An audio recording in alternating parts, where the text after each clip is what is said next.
Il y a différents types de traitements disponibles aujourd'hui dans les différentes formes de dégénérescence maculaire liée à l'âge.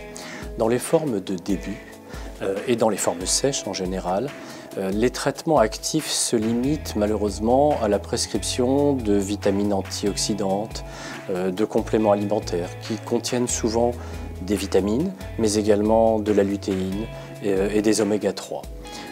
Ces traitements visent à ralentir la progression de la maladie, visent également à prévenir l'apparition d'une forme grave au niveau du deuxième œil. Mais leur impact est réellement limité, malheureusement. Dans les dégénérescences maculaires sèches, lorsqu'il y a des plages atrophiques constituées, de nombreuses molécules sont en cours d'évaluation. Nous pensons que dans un futur proche, il y aura des traitements à base d'injections que l'on fera dans l'œil, comme on en fait actuellement dans les dégénérescences maculaires humides. Et nous espérons beaucoup de ces traitements dans le futur. Mais à l'heure où je vous parle, il n'y a pas malheureusement de traitement très actif. Dans les formes humides, les traitements ont beaucoup changé ces dernières années. Au départ, nous faisions des traitements laser qui visaient simplement à détruire la partie malade avant que cette maladie ne progresse vers la rétine saine.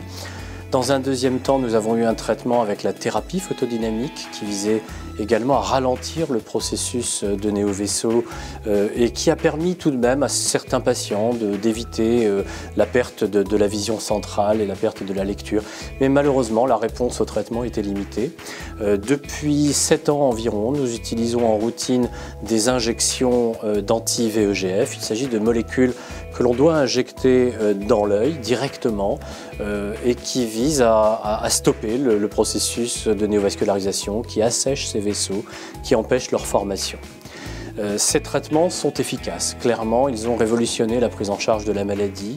Ils font qu'aujourd'hui, le risque d'évolution vers la cécité légale est beaucoup plus faible qu'auparavant. De nombreux patients conservent une vision de lecture.